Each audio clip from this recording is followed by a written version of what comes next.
사실 이 뭐 고흐가 유명하게 된 이후에는 요한나 봉어라는 이 여인의 역할이 굉장히 결정적이었습니다. 예.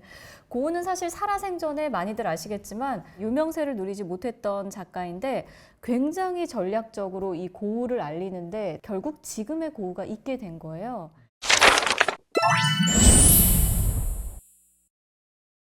예술을 향한 러닝, 이세라의 예술러닝. 안녕하세요. 망건당TV 구독자 여러분, 이세라입니다. 반갑습니다. 이세라의 예술러닝은 러닝메이트와 함께합니다. 이 러닝메이트는 모두에게 열려있는 자리인데요. 예술가, 저자분들 다 함께할 수 있고요. 나중에는 우리 구독자분들도 모셔서 또 이야기를 나눌 예정입니다. 오늘은 특별히 한국 순교복자 수도회 소속 이영준 신부님과 함께하게 됐습니다. 저랑은 이렇게 방송을 또 같이 하면서 특별한 예술적 인연을 쌓은 분이에요. 그때는 제가 신부님이 진행하는 그 프로그램에 나가서 갖은 수모와 고초를 좀 겪었기 때문에 오늘은 제가 또 모셔봤습니다. 네네, 복수열전입니다. 어서 오세요, 신부님. 반갑습니다. 네, 반갑습니다. 맨날 진행할 때 이렇게 게스트로 뵙다가 이게 주객이 좀 전도된 느낌이 없잖아 있는데요. 네, 지금 조금 불안하시죠? 위기감을 좀 느끼지만 사실은 또 우리 작가님께서 워낙 또 방대한 지식과 또 그리고 또 사람 아주 편안하게 해주신 언변과 모든 걸 기대하면서 제가 우리 또 작가님을 잘 보조해서 맞춰드리도록 하겠습니다. 좋습니다. 네, 오늘의 러닝메이트 이영준 신부님과 함께 볼 오늘의 책은요, 방고흐 영혼의 편지입니다. 오늘 또 제가 신부님을 초대한 특별한 이유가 있습니다. 아, 그래요? 고흐의 도시에서 신부님이 3년이나 사셨다고. 맞습니다. 오늘 그 얘기도 많이 좀 듣고 싶어요. 사실 프랑스 남부는 한국 사람들에게 아름아름 알려졌지만 잘 모르는 곳이 많아요. 그렇죠. 근데 저는 살았기 때문에 많이 돌아다녔잖아요. 사라님께서 원하시는 대로 잘 알려드리도록 하겠습니다. 알겠습니다. 제가 이따가 또 프랑스 남부에 대한 질문도 한번 드려보도록 하겠습니다. 그리고 또 지금 예술의 전당에서 고흐의 전시가 열리고 있어요. 가보셨어요? 아니요, 저는 오늘 처음 듣네요. 아직 시작한 지가 얼마 또 안 돼서 벌써부터 근데 이제 사람들이 정말 많이 몰리고 있고 역시 고흐다 이런 고흐의 인기를 또 실감할 수가 있거든요. 왜 이렇게 사람들은 고흐를 좋아하나, 대체 고흐의 어떤 면이 이렇게 고흐를 불멸의 화가로 만드는 것인가, 이런 생각 한 번씩 또 해보셨을 수 있을 것 같은데, 오늘 저희가 이 고흐의 편지와 그림들을 통해서 그 이유를 확실하게 좀 알려드리도록 하겠습니다. 사실 고흐는 너무 유명한 화가잖아요. 근데 이 고흐가 왜 그렇게 유명할까 생각을 해보면 왜 그럴까요?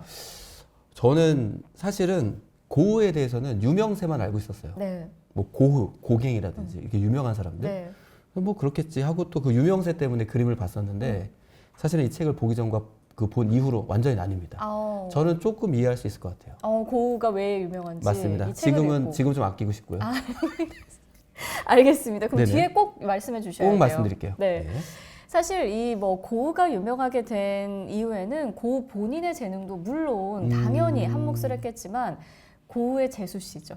이 고흐의 남동생인 테오의 와이프라고 할 수 있는 이 요한나 봉어라는 이 여인의 역할이 굉장히 결정적이었습니다. 고흐는 사실 살아생전에 많이들 아시겠지만 성공을 그렇게 누리지 못했잖아요. 맞아요. 유명세를 누리지 못했던 작가인데 고흐가 죽고 나서 얼마 안 있어서 이 고흐의 동생, 그러니까 요한나의 입장에서 자기 남편이죠. 그렇죠. 자기 남편도 6개월이 채 안 돼서 사망을 해요. 맞습니다. 그래서 졸지에 이제 미망인이 된 거예요. 그래서 이 요한나가 너무나 이제 고통과 시리 속에서 빠져서 있다가 좀 주변을 정리하고 보니까 온통 집 안에 고흐의 흔적이 가득한 거죠. 특히 원래부터 알고는 있었지만 자신의 남편과 고흐가 주고받았던 그 수백 통의 편지를 서랍 속에서 보고 나서 이거를 내가 남편의 어떤 업을 받아서 다시 자기의 업을 이어가듯이, 남편의 업을 이어가듯이 고흐를 알려야겠다라는 생각을 하게 되고요. 그러고 나서 요한나가 사실 이 사람은 미술을 공부했던 사람이 아니거든요. 딜러였던 것도 아니고 큐레이터였던 것도 아니고, 그런데 굉장히 전략적으로 이 고흐를 알리는데 자신의 남은 온 생을 쏟게 되고 결국 지금의 고흐가 있게 된 거예요. 그래서 고흐가 썼던 어떤 그 브랜딩의 과정이라고 할까? 이런 것을 좀 간략하게 설명을 드리면, 일단은 고흐가 요한나가 썼던 브랜딩의 과정이라고 할 수 있죠. 그 요한나가 고우 사후에 한 2년 정도를 1, 2년 정도를 준비를 한 다음에 1892년부터 본격적으로 이제 크고 작은 전시를 열기 시작해요. 근데 아무리 자기의 남편이 뭐 살아생전에 꽤 성공했던 딜러였다고 해도 요한나에게 어떤 막 탄탄한 인맥이 있고 그런 건 아니었을 거 아니에요. 그렇죠. 그러니까 뭐 번듯한 뮤지엄, 갤러리 이런 데서 전시를 처음부터 시작하지는 못하고 작은 어떤 카페 이런 데서 뭐 작품과 관련된 어떤 뭐 그 작품을 함께 보는 그런 시간을 갖기도 하고 뭐 이런 모임, 소규모 모임들을 막 열기 시작을 합니다. 그렇게 해서 한 10년 정도 시간을 쌓은 다음에 이제 1905년이 되면은 네덜란드에 있는 슈타델릭이라는 큰 뮤지엄에서 고후 사후 최대 규모의 회고전을 열기에 이르러요. 네, 이 시기까지 한 13년 걸리는 이 시간 동안 얼마나 많이 요한나가 고군분투를 하면서 애를 썼겠어요. 저는 한 가지 궁금한 게 갑자기 네. 생겼는데 요한나는 실질적으로 미술을 전공한 사람도 아니고 아닙니다. 비즈니스를 해본 사람도 아닌데 아니죠. 그렇게 작게 시작해서 이렇게 크게 해나가는 과정들이 저 되게 궁금해요. 어떻게 배워서 어떻게 네. 했는지도 되게 궁금하기도 하고. 왜 저는 이런 생각이 들었어요. 요즘 우리가 그런 거 많이 하잖아요. 소규모 모임 같은 거. 아, 네네. 마음 맞는 사람들끼리 어떤 모임, 뭐 책 읽는 모임을 만든달지, 뭐 맞아요. 그런 카페 모임을 한달지, 정말 그 시조가 요한나가 아니었나 싶을 정도로 카페 전시부터 해서 작은 어떤 레스토랑 전시부터 해서 이런 전시들을 키워나가는 거죠. 자기가 할 수 있는 것들을 한 다음에 그 다음에 이제 뭐 테오의 지인 뭐 이런 식의 어떤 주변의 도움을 좀 받기도 하고 컬렉터들에게 작품을 팔 때도 뭐 다 팔아버리고 이런 것이 아니라 중요한 작품은 또 자신의 어떤 소유로 조금씩 남겨두기도 하고 네네. 유지를 해야 되니까 이런 식의 어떤 전략들을 하는 거죠. 굉장히 똑똑한 대단한 여인. 전략가. 그렇죠. 사업가로 비즈니스로도 굉장히 네네. 뛰어난 여인이었던 것 같습니다. 근데 신부님이 이 책을 읽고 네네. 이 책을 읽기 전과 후가 나뉠 정도로 맞습니다. 고우에 관한 이미지가 이렇게 확 달라졌을 정도로 굉장히 중요한 역할을 했다라고 하셨잖아요. 네네. 근데 이 편지가 세상에 나오는데도 요한나 역할이 컸군요. 그렇죠. 네. 아주 결정적인 역할을 또 했어요. 네네. 고후 사후에 굉장히 오랜 기간 동안 이 수백 통에 달하는 편지, 거의 뭐 700통 정도니까요.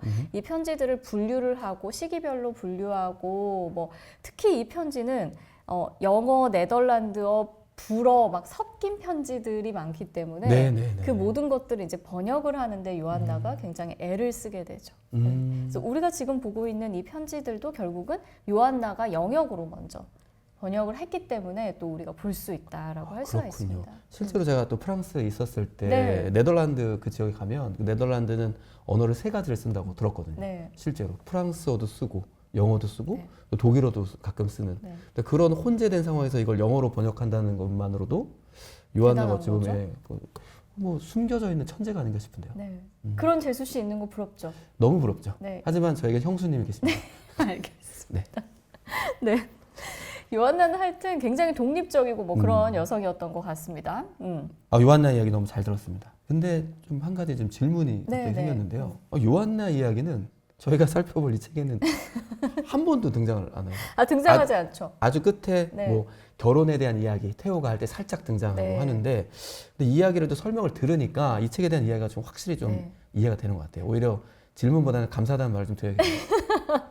교재에 없어서 좀 당황하셨죠. 많이 당황했고요. 네. 그리고 또 이 TV를 보시는 분이 역시 세라님의 설명을 듣고 네. 이 책을 봐야겠다라는 네. 생각이 들지 않을까 싶습니다. 그래서 제가 또 준비한 게 있습니다. 우리 네. 구독자 여러분들을 위해서 이 책을 읽고 나서 난 더 읽고 싶어 하는 분들이 분명히 있을 거예요. 전 충분히 만족했는데 더 읽을 게 있습니까? 그럼요. 예, 알겠습니다. 바로 이것입니다. 그 예전에는 외국에는 고우가 생전에 주고받았던 이 편지들을 전체를 완역한 번역본이 있었거든요. 근데 우리나라에는 없었어요. 근데 올해 이게 출간이 됐더라고요. 네네. 그래서 저도 지금 이제 읽고 있는데 이게 전부가 아니에요. 이게 1권이고 여러분, 이게 이제 3권이 세트예요. 그래서 이 편지 전체본이 이제 번역이 된 네. 건데요. 여기에 그 요한나의 서문이 실려 있어요. 요한나가 직접 쓴. 네. 제가 그걸 잠깐 좀 읽어드릴게요. 남편이 죽고 거의 24년이 지나서야 나는 이 편지 전집을 완성했다. 편지의 뜻을 해독해내고 날짜별로 정리하는 데 시간이 무척 오래 걸렸다. 날짜가 빠진 편지도 많았고 그것들을 순서대로 배열하려면 아주 주의 깊게 생각해야 했기 때문이다.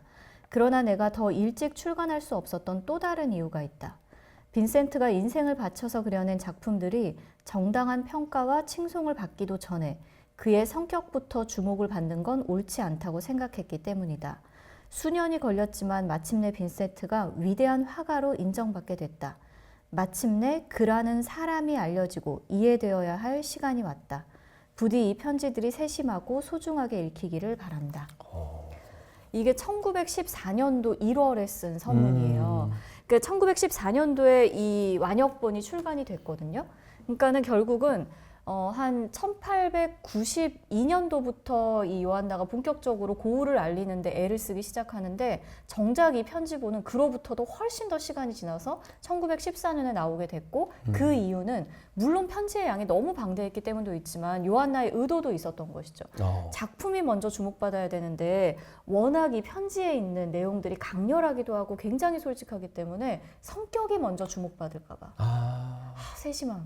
맞습니다. 왜냐하면 제가 이해한 바랑 좀 비슷해요. 네. 처음에 유명세 때문에 그림을 봤고 네. 이해가 전혀 안 됐고 이 책을 본 이후에 이제 빈센트 고흐를 이해했고 그쵸. 이해한 다음에 다시 그림을 보면 네. 참 좋겠다는 생각을 했거든요. 네, 네. 아마 저와 비슷한 전략을 짠 것이 아닌가 싶습니다. 요한나랑 비슷하다는 건지 얹혀가는 건가요? 전략이 약간 비슷했다. 좋습니다. 네, 네. 좋습니다. 네.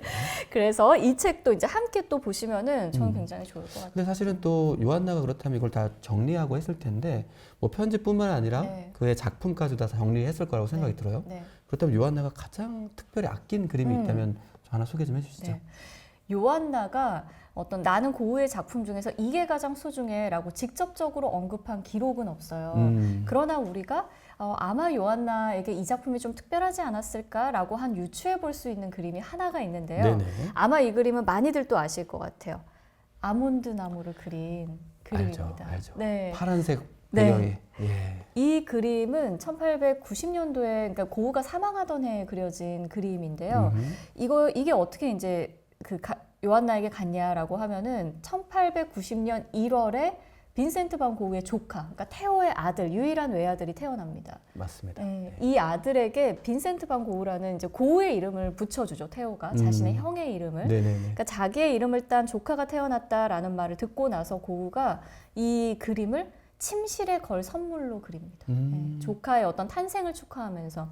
근데 저는 이 그림을 볼 때마다 이상하게 마음이 약간 찡해지는 게 뭐냐면 이 시기에 고흐가 정신적으로는 가장 힘들었거든요. 맞습니다. 예. 네, 생내미 요양원에 있었을 때인데 그 정신병원에 들어간 지 한 반년 정도가 지났을 때고, 근데 이때 고흐가 6개월 정도가 지나고 나니까 너무 답답함을 느껴요. 나가고 싶다. 나가서 다시 자연을 보면서 그림을 그리고 싶다. 네. 막 이런 편지를 테오에게 써서 보내죠.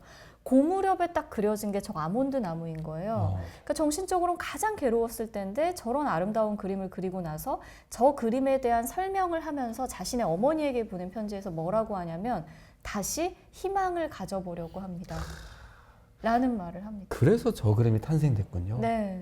너무 근데 희망이 느껴지는. 왜냐하면 저것만 딱 않아요? 봤을 때는 결코 뭐 아프다거나 절망이 나거나 이런 건 전혀 살펴볼 수가 없고 네. 실제로 제가 저걸 명확하게 기억한 이유가 그 아흘 가시면은 네. 손수건을 정말 많이 팔거든요. 네.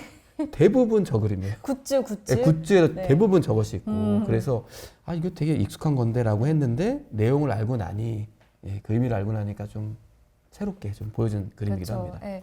아마 뭐 많은 사람들에게 그런 희망의 정서를 좀 주지 않나 싶어요. 네네.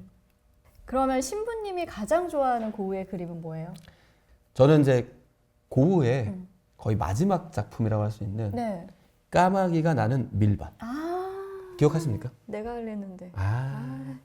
저- 그림을 왜 좋으세요? 저는 너무 좋아해요. 저는 네. 이거를 딱 여는 순간에 그 작은 사진에 압도당했어요. 그 굵은 선. 네, 선. 예. 왜 그랬냐면 사실은 이 책을 안 보신 분들은 그 그림에 대한 이해를 더 어렵게 할 수밖에 없을 거라 생각이 드는데 저는 전체적인 책을 읽고 나서 그 그림을 보고 난 다음 이게 마지막 어찌 보면 고흐가 자연을 그리고 싶어 했다. 네. 저는 그래서 그 그리다는 표현을 좀 지우고 네. 자연과 함께 되고 싶었던 그래서 그 전체를 표현하고 싶었던 마지막 그림 같아요. 까마귀가 나는 밀밭. 예. 네. 그래서 왜냐하면 그동안 수없이 얘기했던 고흐가 얘기했던 대생의 기초라든지 네. 아니면 그림에 대한 어떤 그런 이해가 다 무시가 되고 네. 정말로 자기 손이 가는 그림으로 그리고 자기가 느끼는 그 자연 그대로를 표현한 것 같아서 완전히 압도당했던 네. 그래서 고우의 마음이 완전히 느꼈던 오브제가 아니었나 생각이 듭니다. 네. 이 그림은 그 고우의 거의 뭐 마지막 작품으로 네네. 알려져 있는 작품이거든요. 뭐 그 이후로도 이제 몇 점을 더 그렸다라고는 하는데 거의 이제 죽기 직전에 그렸던 그림이에요. 근데 저도 참 좋아하는데 고우의 작품을 특징 짓는 어떤 선과 색 이 두 가지 강렬한 그 키워드가 다 들어가 있는 그림이 사실 저 그림이기도 해요. 근데 이 그림에 관해서 고우가 태호에게 보낸 편지가 있습니다. 근데 그 편지에서 고우가 뭐라고 하냐면 예. 격동의 하늘 아래 펼쳐진 거대한 밀밭들을 그렸다라고 이야기를 하면서 나는 극도의 슬픔과 외로움을 표현하려고 노력했다. 라고 이야기를 해요. 근데 참 아이러니한 게 동시에 이 사람이 근데 뭐라고 하냐면요. 이 그 시골에 대해서 저건 이제 시골의 밭을 그린 거잖아요. 네네. 이 시골의 풍경, 자연이 나에게 주는 어떤 건강함, 힘, 희망 이런 것들에 대해서 또 동시에 이야기를 해요. 그러니까 이때 고우의 마음이 얼마나 복잡다단하고 여러 가지 감정이 섞여 있었는지를 우리가 알 수가 있거든요. 네네. 뭐 희망, 다시 살아보고자 하는 의지 이런 것도 있었지만 동시에 자기를 짓누르는 극도의 슬픔과 외로움 이런 것도 있었다는 거죠. 제가 또 놀랬던 두 번째 이유가 있어요. 네. 사실은 그 프랑스의 떼제베 기차를 타시면 시속 한 300km 달지 않습니까? 네. 창밖에 풍경이 딱 세 가지 색깔밖에 없습니다. 네. 하늘, 오. 땅, 밀. 그럼 바로 저 그림이 예, 색이 세 가지밖에 없어요. 오. 그게 끊임없이 펼쳐지는데 네. 더 재밌는 건 너무 정확해요. 그러니까 유럽 사람들이 우주를 코스모스라고 얘기했던 네. 그 질서가 네. 왜 질서인지 명확해집니다. 오. 3분할이 정확한데 네. 고흐는 마지막에 그걸 틀었어요. 어. 아주 강렬하고 그리고 막 변화무쌍하게 틀었어요. 그래서 제가 야 이게 마지막 어찌 보면 네. 마지막 그림이고 이것을 정면으로 틀고 싶었던 고흐의 마음도 좀 느껴져가지고 완전히 사로잡혔죠. 네. 지금 근데 제가 그 말씀을 하시니까 또 갑자기 한 책이 생각나요. 아 또 생각났습니까? 교재 네. 외에 또 하나를 또 얘기해도 될까요? 네. 예. 아, 이런 책이 또 있어요. 제가 이 책도 굉장히 좋아하는데요. 네네. 앙토넨 아르토라는 사람이 쓴 책이에요. 예. 나는 고우의 자연을 다시 본다라는 책인데 이 사람은 이제 뭐 극작가이자 시인이자 뭐 이제 그런 사람이거든요. 프랑스에. 근데 이 사람이 이 책을 왜 썼냐면 고흐는 미친 사람이 아니다라는 걸 얘기하려고 쓴 거예요. 근데 우리가 흔히 고흐에 대해서 얘기할 때 천재이자 약간 미치광이 화가, 맞습니다. 뭐 사회부적응자 이런 이미지를 많이 가지고 있잖아요. 근데 이 사람이 얘기하기에 고흐는 미치지 않았다라고 하면서 이런 구절을 씁니다. 반고흐의 그림에는 유령도 없고 환영도 없고 환각도 없다. 그것은 오후 2시에 내리비치는 태양의 자결하는 진실이다.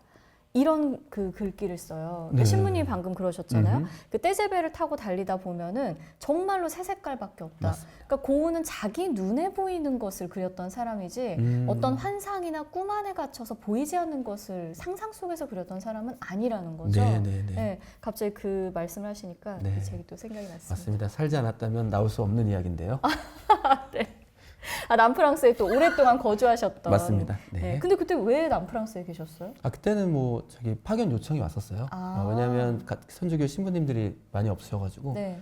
그 가장 인기가 좋은 신부님 한국 신부님입니다. 왜냐 언어를 빨리 습득하고 문화를 빨리 적응해가지고. 그럼 불어를 좀 하시겠네요? 비앙슈? 물론이죠. 네. 사바? 사바. 네. 저에 대한 그 그림을 궁금해 해주셨으니 네. 저도 참을 수가 없습니다. 네. 우리 이사라님이 가장 좋아하는 그림은 어떤 그림이었죠? 네. 제가 좋아하는 그림은 아마 이 그림 좀 많이 안 유명할 거예요. 네 송이의 잘린 해바라기가 그려져 있는 고흐의 해바라기 그림입니다. 이 사진은 또 번외에서도 긁어오셨나요? 보통 이, 긁어오다니 신부님. 이 책에는 없는. 이 책에는 없어. 그러니까요. 맞습니다. 예. 이 책에는 지금 실리지는 않았는데요. 네네. 이거는 크렐러밀러 뮤지엄이라는 곳에 소장이 되어 있어요. 전 세계에서 반 고흐의 그림을 가장 많이 소장하고 있는 곳이 네덜란드 암스테르담에 있는 그 반 고흐 뮤지엄이고, 그리고 두 번째가 교외에 있는 암스테르담 좀 떨어져 있는 교외에 있는 크렐러밀러라는 뮤지엄인데요. 거기에 소장이 되어 있는 해바라기예요. 네, 고흐에게 해바라기는 너무 특별한 소재였고 아주 반복해서 그렸던 소재였잖아요. 네네. 근데 우리가 좀 알고 있는 해바라기는 아마 꽃병에 꽃 쳐져 있는 해바라기를 맞아요, 많이들 아실 거예요. 맞아요. 네. 네. 고흐는 생전에 한 해바라기 그림을 12점 정도를 그린 것으로 알려져 있거든요. 그 중에서 꽃병에 꽂힌 거는 7점 정도예요. 근데 2점은 뭐 소실이 됐고 나머지 5점은 세계 각국의 뮤지엄에 이제 흩어져 있는데 그 중에 하나가 여러분들이 아마 가장 익숙하시고 잘 아실 노란 배경의 내셔널 갤러리에 있는 그 해바라기예요. 맞습니다. 네. 네네. 저도 그 해바라기 그림 참 좋아하는데 크렐러 밀러에서 저 그림을 보고 나서 이게 어쩌면 진짜 고흐를 닮은 해바라기 아닌가? 좀 이런 생각을 좀 해봤어요. 꺾여져서 땅에 떨어진 네. 해바라기. 꺾여져서 땅에 떨어진. 그래서 정말 네네. 잘려있는 해바라기잖아요. 이유가 있다면요. 저 해바라기가 저는 딱 처음 보고 아주 작거든요, 사이즈도. 네네. 그래서 처음 보고 나서 어떤 느낌이었냐면 해바라기가 불타고 있는 것 같은 느낌인 거예요. 굉장히 뭔가 그 붓터치도 그렇고 뭐 이 잎이 막 뾰족뾰족 서 있는 느낌도 그렇고 불타는 느낌이었는데 열정, 정열 뭐 이런 단어가 막 떠올랐거든요. 네네네. 고흐가 역시 우리의 많은 단서들은 고흐가 보냈던 그 편지에 편지죠. 있는데요. 네네네. 고흐가 또 테오에게 이런 편지를 써요. 한 1878년 정도에 아무리 그로 인해 더 많은 실수를 하게 된다라고 해도 편협하고 지나치게 조심스러운 성격보다는 강렬하고 열정적인 성격이 더 나아라는 편지를 써 보냅니다. 근데 이 구절이 제가 인상 깊었던 건 뭐냐면요. 고흐가 정말 그런 사람이었기 때문이에요. 정말 죽기까지 그렇게 살았거든요. 예. 뭐 그런 어떤 불같은 성정 뭐 이런 것 때문에 사람들과 반목하기도 하고 외로워지기도 하고 맞습니다. 뭐 이랬지만 그러나 그럼에도 불구하고 그 넘치는 열정으로 자기가 원하는 인생을 살았잖아요. 맞습니다. 결국은. 그래서 어떤 이런 정열적인 느낌? 예. 줄기가 잘려도 계속해서 살아있는 것 같은 저 해바라기가 마치 고흐의 자화상 같다라고 저는 느꼈어요. 꺾이지 않는 마음. 네. 중요한 건 꺾이지 않는 마음. 그렇죠. 중꺾마저. 네. 바로 그런 해바라기. 네. 고흐의 그림에 보시면 방금도 해바라기를 선택하셨잖아요. 네. 해바라기가 많이 자연스럽게 등장하는 이유를 제 나름대로 생각해봤어요. 뭘까요? 이게 프랑스가 우리나라의 한 6배 정도의 크기를 가지고 있어요. 네. 아주 크잖아요. 그래서 북쪽과 남쪽이 기후차가 너무 심각합니다. 심해요. 네. 북쪽에 사는 사람들이 대부분 하는 얘기가 남쪽에 사는 사람은 햇빛에 대한 세금을 따로 내야 한다. 농담으로 그 그렇게 할 정도로. 네. 1년 365일 중에 300일이 해가 있어요. 그리고 북쪽은 60일만 해가 있어요.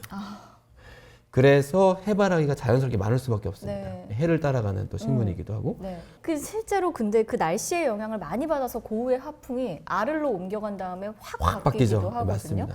근데 신부님이 또 방금 너무 중요한 말씀을 해주신 게 지천에 널린 게 또 해바라기다라는 네, 거잖아요. 맞습니다. 그래서 당시의 화가들에게 해바라기는 그렇게 인기 있는 소재가 아니었어요. 너무 많아서. 흔하잖아요. 그런데 고흐는 그거를 자신의 그림으로 가지고 온 거죠. 여기에 또 고흐만의 그런 개성이 드러나는 거거든요. 네, 아주 흔하게 발에 채이는 그런 해바라기를 고흐는 귀하게 바라본 것이죠. 해바라기는 정말 해만 바라보는 그런 식물이잖아요. 맞습니다. 고흐에게 있어서 이 해바라기는 우정의 상징이기도 했고요. 그래서 내셔널 갤러리에 있는 이 해바라기 그림도 고흐가 고갱을 참 좋아했었잖아요. 그래서 아를로 와서 우리 화가 공동체를 이루자라고 많은 화가들에게 초청장을 보내는데 오직 유일한 한 사람, 고갱만 내려와요. 그 고갱을 설레는 마음으로 기다리면서 그렸던 2점의 해바라기가 있는데 그 중에 하나가 지금 내셔널 갤러리에 가 있는 바로 그 해바라기입니다. 그렇군요. 우정에 꽂히기도 한 거죠. 사실은 저도 이제 아까도 말씀드린 이 책을 보기 전에는 이해하는 부분이 좀 적었다고 말씀드렸잖아요. 네. 근데 이 책의 좋은 장점이 시대 흐름에 따라서 실제로 고흐가 그렸던 그림들을 잘 나열해주고 있다는 사실이에요. 엄청난 화가인 피카소도 마찬가지지만 피카소가 추상화를 그린 것 같지만 처음에는 정물을 아주 그렇죠. 멋지게 그리는 화가로 알고 있거든요. 그러면서 고흐도 마찬가지로 그 과정을 겪었다고 생각이 들어요. 네. 아주 집요할 만큼 정확하게 그려야 된다라는 말이 이제 책에 있는데 제가 이 책을 보면서 좀 놀랬던 게 뒤로 가면 갈수록 직선의 그림들이 곡선의 그림으로 뭉개지기 시작하는 느낌이 있어요. 그래서 저는 잘 모르겠고 이세라님 만나면 꼭 물어봐야겠다고 그래서 아주 그냥 꼼꼼하게 적어왔는데 왜 그런 겁니까? 생각해온 것도 없어요, 신부님? 전혀 없습니다. 전혀 없어요. 예. 고민을 좀 하고 오셨어야죠. 고민은 전혀 없었고요. 네. 이 정도는 충분히 아실 것 같다는 생각이 들었어요. 알겠습니다. 근데 제가 지금 굉장히 놀라고 있는 게 신부님이 제가 생각했던 것보다 너무 예리하시다. 그럼요. 이걸 좀 놀라고 있는데 정말 점점 더 고흐의 그림에서 굽이치는 선들이 많이 나타나요. 맞아요. 그러니까 뭔가 이렇게 무 자르듯이 딱 어느 때부터야 라고 딱 말하기는 어렵지만 그럼에도 불구하고 한번 시기를 한번 생각해 보면요. 1889년 그러니까 생내미 요양원에 그 정신병원에 자발적으로 귀를 자르고 난 다음에 자발적으로 본인이 아르를 떠나서 생내미 요양원에 입원을 하거든요. 그 시기를 전후로 해가지고 그 곡선들이 많이 나타나요. 이거 왜 그럴까? 일단 그 생내미에 입원을 하고 난 다음에 고우에게는 굉장히 고통스러운 시간들이 찾아오게 되는데 정기적으로 발작이 일어나요. 네. 맞습니다. 네. 이 편지에서도 아마 기억하실 맞아요, 거예요. 맞아요. 자기 발작에 대한 이야기를 굉장히 많이 하고 있거든요. 근데 이거를 보면은 정말 너무 짠해요. 왜냐면 태호에게 막 이렇게 말하거든요. 어제는 들판에서 그림을 그리고 있는데 갑자기 발작이 찾아왔다. 이런 막 구절도 있어요. 그러니까 본인의 의지와는 상관없이 발작이 나타나면 어떻게 할 수가 없는 거예요. 본인도 기억하지 못하는 행동들을 막 하게 돼요. 네, 그러다가 이제 튜브 물감을 막 먹기도 하고 맞아요. 이 사람이 네. 그런 어떤 행동들을 막 하게 되는 거죠. 극도의 어떤 불안이나 환각 상태 이런 것에 사로잡혀 있었던 시기가 바로 이 시기이기도 하고요. 그래서 우리가 명작이라고 뽑는 별이 빛나는 밤에도 사실은 그런 어떤 시기에 나온 것이거든요. 그래서 어떤 그 고우의 작품을 정신분석학적으로 그 분석하시는 분들은 고우의 어떤 이런 굽이치는 선들이 일종의 어떤 환각이나 선망 상태 이런 데서 나타나는 그 징후다라고 이야기를 하는 분들도 있어요. 저도 이제 영상을 찍고 촬영하고 편집하는 과정에서 그 영상 기법 중에 네. 기억이나 하늘하늘 표현할 때 네. 이렇게 표현하잖아요. 네네. 그것과 이렇게는 연관이 있나요? 뭐죠, 신부님? 이게 정신을 깰 때 네. 몽롱하다는 표현할 때. 영상적으로. 네, 영상도 이렇게 네, 표현하지 않습니까? 네네. 맞습니다. 뭐 그렇게 이제 분석을 하시는 분들도 있고, 근데 이제 저 개인적으로는 어떤 게 있냐면요. 이 시기에 이렇게 고우가 발작을 일으키고 하다 보니까 한 번 발작이 일어나고 나면은 일종의 감금 상태가 되는 거죠. 그렇죠. 그러니까 네. 바깥에 나가서 그림을 그리는 것을 제한당해요. 금지당해요. 병원에서. 그러다 보니까 고우는 밖에 나가서 그림을 그려야 되는 사람인데 그게 어떤 굉장히 습관이 든 사람인데 그게 안 되고 요양원 실내에서 창밖으로 보이는 것을 보면서 이제 그리는 거예요. 얼마나 답답했겠어요. 네. 근데 그러다 보니까 바깥에서 작업을 했을 때는 이 사람의 작품에서 제일 중요한 게 이제 색에 대한 탐구가 되거든요.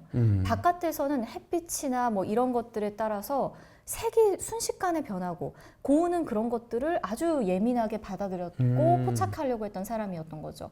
그러다 보니까 그 어떤 시기 동안에는 색에 대한 탐구가 작품에서 주를 이룬다면 이제 그게 힘들어진 거예요. 충분한 어떤 햇빛과 색을 보지 못하고 실내 작업을 했어야 되는 거죠. 그럴 때는 이제 이 색에 대한 열정이 선에 대한 열정으로 옮겨가는 거예요. 네. 본인이 어떻게 눈으로 볼 수 없는 것이 아니라 어떤 선에 대한 탐구로 나아가게 되는 거죠.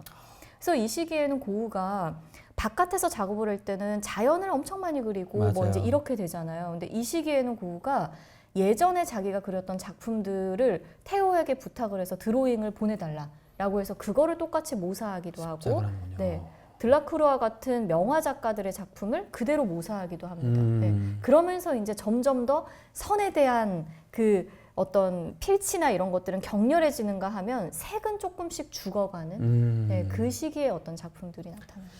제 질문을 아주 잘했군요. 잘하셨습니다. 네, 중요한 질문이었다고 생각합니다. 네, 네. 하여튼 이 책은 여러 가지 면에서 이제 고우에 대해서 많이 또 알려주는 그런 책이라고 생각해요. 어떻게 보면 고우 스스로가 쓴 자기 자신에 대한 작품 해설집이다. 이렇게도 저는 좀 받아들이고 있는데, 그렇네요. 네, 이 중요한 책에서 꼽는 또 한 문장이 있습니다. 제가 꼽는. 어떤 문장을 꼽으셨습니까? 네. 한 231쪽에 나와 있는 별이 반짝이는 밤하늘은 늘 나를 꿈꾸게 한다 라는 구절입니다. 이 구절을 딱 보는 순간 제가 매일 밤 만났던 남부 프랑스의 하늘이 떠올렸어요. 왜냐하면 이거는 우리나라의 독자들이라면 이게 무슨 말인지 참 이해를 못 하실 수도 있다는 생각이 드는데 사실은 프랑스 남부의 가장 특징적인 하나는 미세먼지가 0입니다. 그러니까 미세먼지가 아예 전혀 없어요. 네. 그러니까 바로 어두워지고 불이 꺼지면 하늘이 너무 밝게 보인다는 거죠. 정말 그 밤하늘이 막 반짝반짝한가요? 네, 정말 반짝반짝하고 그다음에 어쩔 때는 가끔 무서운 생각도 들어요. 어떤? 경외. 경외감. 자연에 대한 완전한 경외. 그래서 이게 나를 압도하는 그 별이 나를 압도하는 그런 체험도 하게 되거든요. 이런 경험은 한국에선 거의 힘들죠. 네. 네.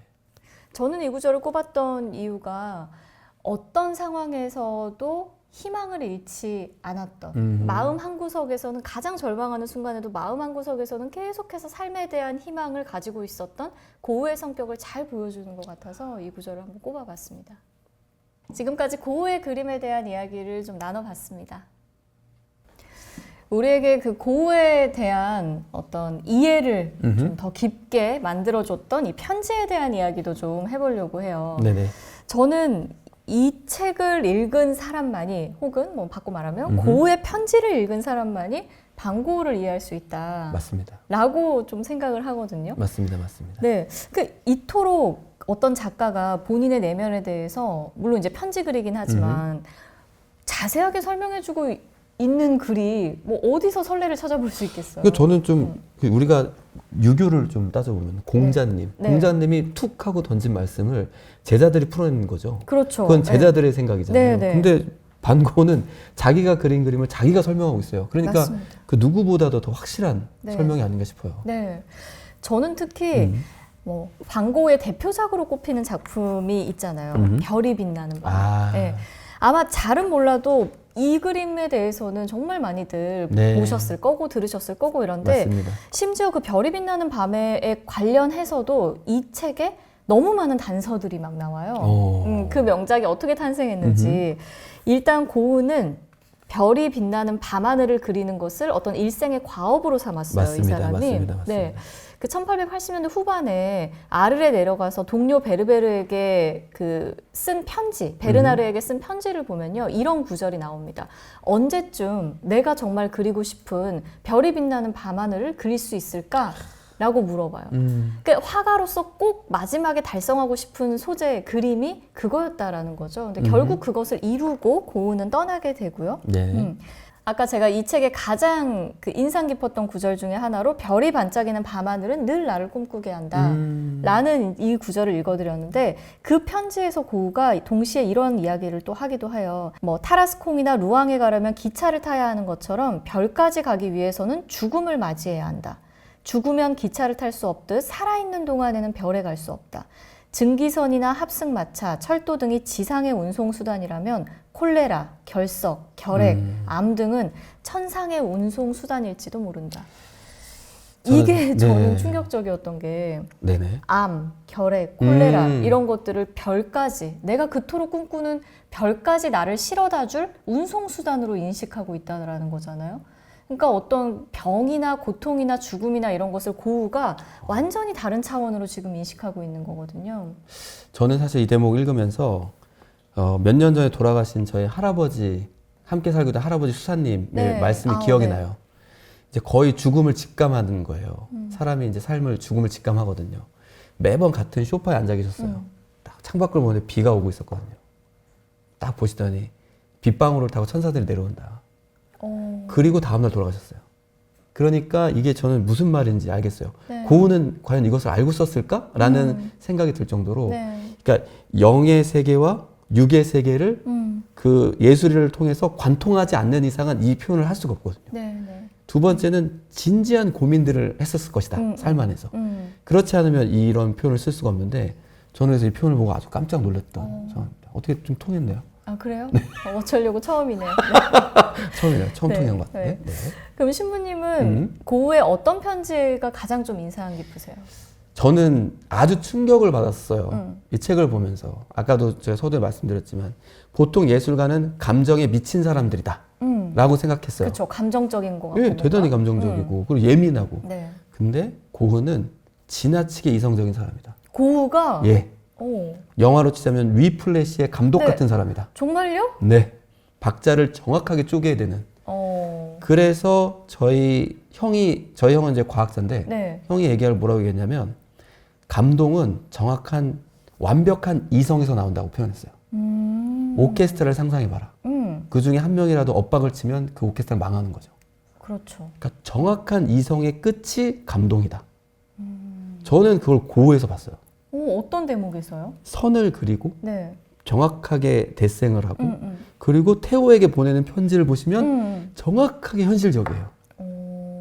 나 돈이 없어 라고 말하는 것도 대단히 현실적이고 네. 돈이 없으니까 그림은 그리고 싶어. 그래서 돈이 적게 드는 대생을 할 거야. 이렇게 얘기하는 거죠. 그 현실적인 게 아니라 좀 뻔뻔한 거 아니에요? 그런데 너무나 현실적이라서 네. 자기가 하고 싶은 건 또 포기하고 싶지 않은 거예요. 욕심이 많네요. 욕심도 있었죠. 예술적인 욕심도 있었지만 네, 네. 그래서 머리를 쓰기 시작해요. 네, 어떻게 이 그림을 계속 이어갈 수 있을까? 네. 보통 사람들은 한계에 부딪히면 그걸 포기하거든요. 포기하지 않고 내가 그것을 좀 내려놓고 계속 이어가는 거죠. 네. 즉 포지션을 바꾸는 거예요. 자신의 역할을 바꾸는 겁니다. 네. 그래서 계속 이어가는. 그래서 제가 뽑은 글은 1884년 4월 9일의 편지 마지막 부분인데요. 너무 힘들다고 생각되면 언제라도 말해다오. 즉시 유화를 그만두고 경비가 덜 드는 대생을 하마.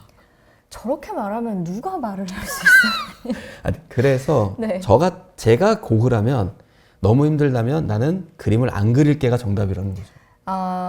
그런데 그렇게 말을 할 것이다. 그렇죠. 그런데 엄청나게 머리로 쓰고 대단히 현실적인 사람이다. 그래서 그걸 이어갔다라고 생각이 듭니다. 또 그렇게 보니까는 그런 것 같네요. 근데 참 저도 저 대목이 인상 깊었는데 네네. 이렇게 우리가 받아들이는 부분이 다르구나라고 생각을 한 게 저는 그걸 보면서 아니 이렇게 말하면 누가 미안해서 형 그만해 누가 이러겠어요. 그렇죠. 빨리 보내주고 네네네. 재료값 빨리 보내주고 뭐 이러겠죠. 근데 저는 이제 고흐가 태호를 정확하게 알고 있는 사람이다. 예, 저도 저희 형한테 형 핸드폰 키가 안 눌리는데 이렇게 얘기하니까요. 네. 그럼 저희 형이 내일 보내줄게. 뭐 이런 대화들을 오고 가는 거죠. 네. 전 저희 형을 정확하게 알고 있습니다. 그래서 또 공감이 더 그럼요. 되셨나 봐요. 재정 상태라든지 네. 연봉이 얼마인지까지 네. 알고 있기 때문에 예, 그렇습니다.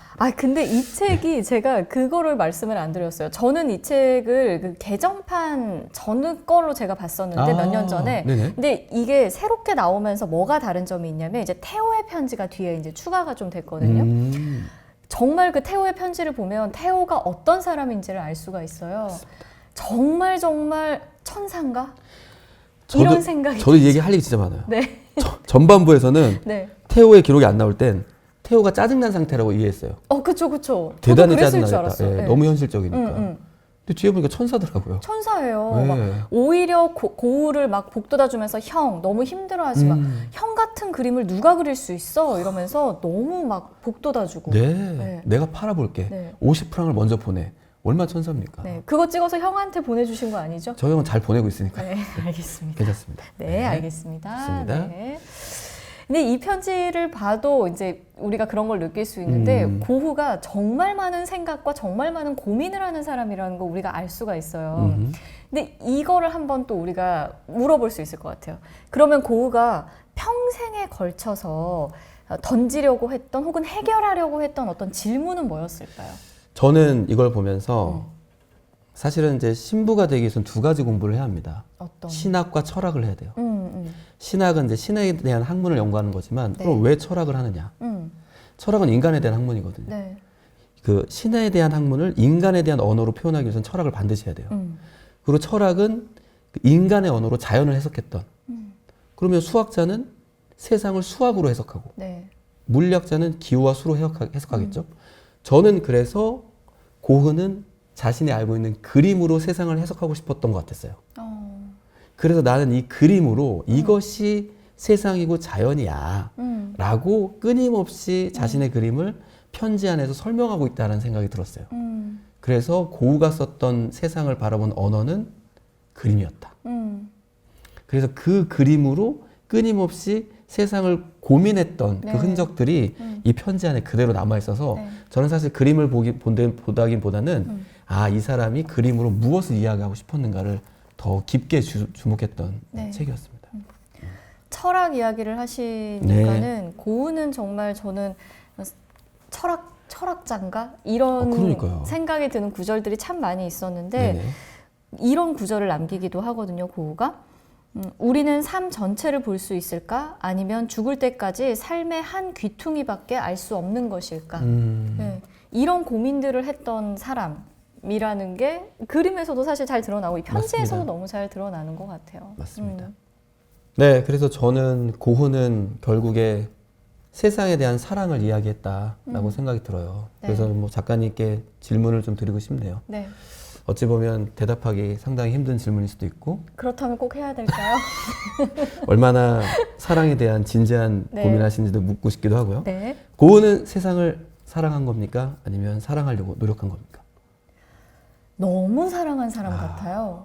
사랑이 지나쳐서 고통스러웠던, 사랑이 지나쳐서 외로웠던 사람인 것 같거든요. 저는 세상과 사람을 동시에 사랑했던, 그냥 이제 뭐 분리될 수 없고, 예, 세상과 사람이 그 둘을 너무나 사랑했던 사람인 것 같아요. 그래서 고우가 뭐 이런 태호에게 막 이런 말을 쓰기도 하잖아요. 다음 생에는 부디 더 나은 삶을 살 수 있기를.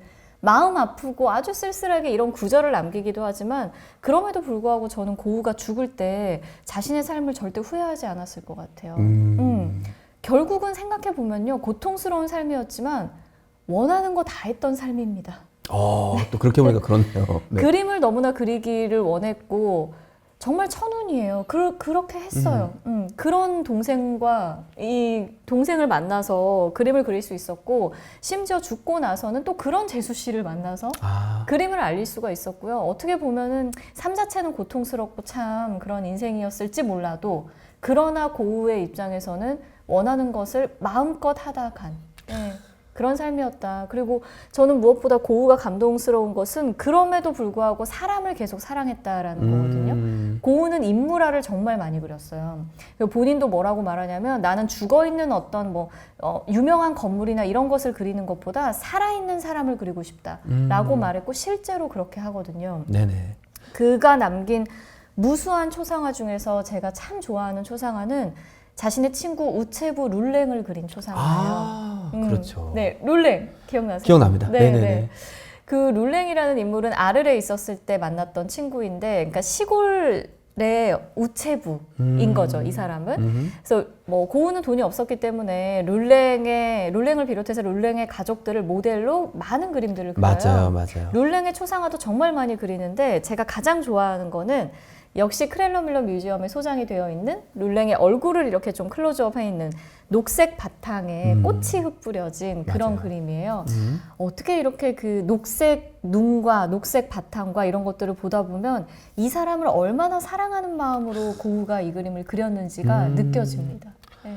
이게 또 사랑을 얘기하시니까 저는 사실은 노력하는 사랑 쪽에 좀 기울었었거든요. 왜냐하면 저는 성향이 생각을 많이 하는 사람이에요. 신부님이요? 예, 하지만 마음은 따뜻해지고 싶은 사람이에요. 그러니까 두 가지를 다 가지고 있는데, 그래서 어찌 보면 사랑하는 척을 많이 하는 사람이에요. 그래요? 예, 그러다가 사랑을 빠지는. 그래서 어찌 보면 이 고흐의 노력이라는 것이 이 책에 보면 아주 철저하게 나와 있잖아요. 그래서 세상과 사람을 처음엔 사랑하려고 노력했었겠구나.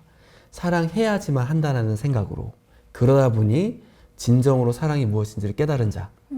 깨달은 다음 사랑하게 된 사람, 이렇게 느껴져요. 그래서 저에게도 아주 큰 영감을 줬던 이유는 이게 사랑의 노력이 가능할까? 이런 질문들을 던졌다가 고우를 보고 노력하는 삶이 결국 진정한 사랑까지도 갈 수 있겠구나라는 과정을 보여주는 것 같은 느낌이 있었어요. 그래서 저는 노력했을 수도 있겠다. 물론 당연히 우리 이사라님께서 말씀하신 대로 사랑이 기본이 되겠지만 그 안에 반드시 노력도 있었겠다는 생각도 해봅니다. 이 룰랭이라는 인물은 고우가 자신의 귀를 자른 그 소동을 벌인 다음에 병원에 입원을 했다가 다시 아를 마을로 돌아오죠. 네네. 근데 이때 이제 마을 사람들이 난리가 나는 거예요. 맞아요. 안 그래도 뭐 친절하지도 않고 아주 그냥 요상한 사람이었는데 귀까지 잘랐어? 이런 일까지 벌였어? 라는 것 때문에 더 이제 고우를 싫어하게 되는 거죠. 우리 마을에서 나가줬으면 좋겠다. 노골적으로 이런 것들을 표현하기도 하고. 근데 그런 순간조차 룰랭은 계속해서 고우에게 친구로 남아줬었던 유일한 사람이기도 합니다.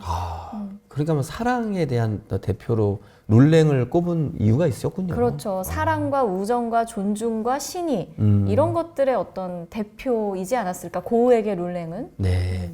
그러면 또 룰랭의 어떤 그림을 볼 때 그런 것들이 좀 잘 떠오르지 않을까 또 생각이 좀 듭니다. 자, 이렇게 해서 룰랭의 그림까지 좀 살펴봤는데요. 그래서 저는 또 이 책에 가장 중요하다고 생각하는 한마디가 좀 있어요. 그래서 나름대로 좀 골라봤는데요. 우리 이세라님께는 많이 부족할 수도 있겠지만 제 나름대로 정말 열심히 봤습니다. 이 책 열심히 보고, 그리고 또 이야기를 잘 나눠야 된다는 또 독자의 관점에서 열심히 봤는데요. 이 대목을 꼽아봤습니다. 페이지는요, 51페이지에 있는 열심히 노력하다가 갑자기 나태해지고 잘 참다가 조급해지고 희망에 부풀었다가 절망에 빠지는 일을 또다시 반복하고 있다. 제가 뭐 이거 골랐던 이유는 뭐 간단합니다. 네. 뭐 일상이죠. 네, 그냥 삶이고 네. 어찌 보면 우리가 위대하다고 생각할 수 있는 고흐를 정말 친하게 제 친구처럼 좀 네. 느낄 수 있는 그런 대목인 게 아닌가 싶어가지고 제가 네. 골라보았습니다. 저도 딱 신부님 저 문장 읽으시자마자 무슨 생각했냐면 나네? 오. 이 생각했어. 열심히 노력하다가 하기 싫어. 그럼 이세흐로 이세. 바꿔야 될 것 같아요. 그렇게 한번 해볼까요? 좋습니다. 알겠습니다. 네. 네, 반영준. 반영준 신부님 오늘 모셨습니다. 감사합니다. 네. 신부님 오늘 이렇게 이세라의 예술 러닝. 네. 네. 러닝. 이거 꼭 살려서 읽어야 되거든요. 네. 네. 이세라의 예술 러닝 첫 번째 또 손님으로 나와주셨습니다. 소감 한마디 부탁드릴게요. 뭐든지 첫 번째 한다는 게 참 부담이 많이 되는 것 같아요. 네. 그래서 부른 거예요. 달리는 것도 그렇고 사실은 또 이세라님은 제가 또 너무나 또 좋아하고 또 뭐 이 부분에 대해서는 자타공인한 최고라고 생각합니다. 네. 잘했죠? 잘했어요. 네, 그래서 첫 번째 테이프를 부담스럽지만 그래도 나름대로 잘 끊지 않아 생각하고요. 앞으로 쭉쭉 달려나가는 예술로 달려나가는 러닝이 되시길 바라겠습니다. 감사합니다. 네. 네, 이세라의 예술 러닝 망곤당 TV 구독자 여러분 재밌게 보셨나요? 오늘의 러닝이 예술로 가는 러닝이었기를 바라면서 이세라의 예술 러닝 다음에도 알찬 예술 이야기로 다시 찾아오도록 하겠습니다. 감사합니다.